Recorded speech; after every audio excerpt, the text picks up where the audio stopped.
It's 8:30. Good morning. I'm Ian Crouch with Hunter News. Hunter Valley Police are appealing to the Muswellbrook community for help to find the culprits responsible for a sickening attack on 3 kangaroos. It's believed 2 roos were deliberately run over, while a third was found dead with an injury to its chest. A bushwalker made the grisly find at Wallenby Park yesterday morning. It's understood the surviving roos have since died. Anyone who can assist police with their inquiries or who has dashcam footage is urged to contact Muswellbrook Police. Small businesses in the Hunter, which have been impacted by bushfires, are being offered grants of up to $50,000. The latest component of the federal government's bushfire relief package also includes concessional loans of up to $500,000.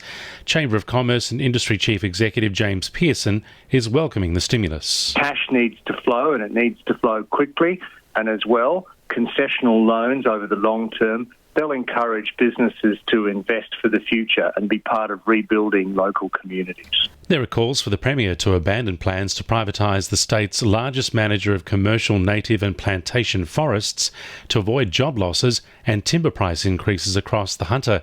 Gladys Berejiklian is being asked to reconsider privatisation plans for the Forestry Corporation, which employs around 520 rural and regional people. Swansea MP Yasmin Catley says selling off the corporation is selling out to rural and regional New South Wales. There is great discontent right throughout the sector from the workers' perspective. They are concerned that they will lose their jobs. I mean, we know from all of this privatisation, workers have lost their jobs and prices have gone up, and consumers at the end of the day are paying more. We know that that is exactly what will happen. Level 2 water restrictions are now in force across the Lower Hunter for the first time since the 1980s. It means outdoor watering is reduced to every second day for up to 15 minutes. Cars can only be washed using a bucket, and showers need to be kept to 4 minutes at most. The region enjoyed some welcome rain over the weekend, but it's a long way short of breaking the drought. The weather station at Cranbrook, southeast of Gloucester, recorded 46 millimetres in the last 24 hours, while Gloucester itself received 44. Meanwhile, Newcastle MP Tim Crackenthorpe is backing a proposal to redirect millions of litres of wastewater from the Burwood treatment plant for use on the city's parks and gardens.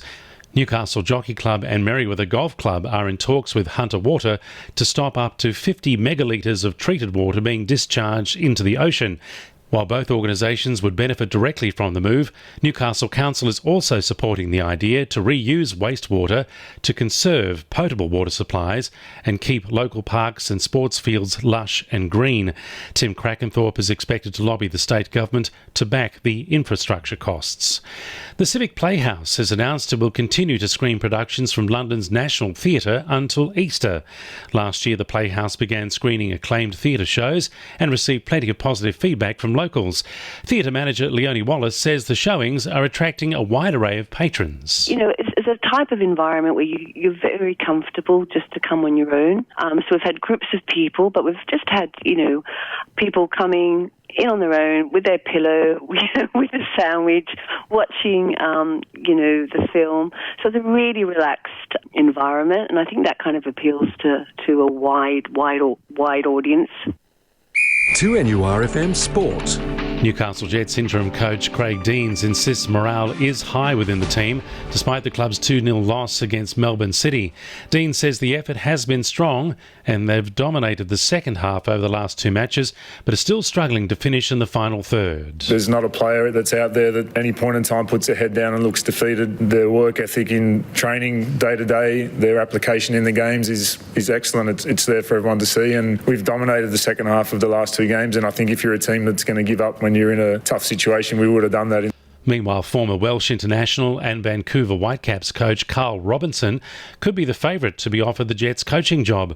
Robinson attended their training session on Friday and was spotted watching the Melbourne City match alongside CEO Laurie McKenna.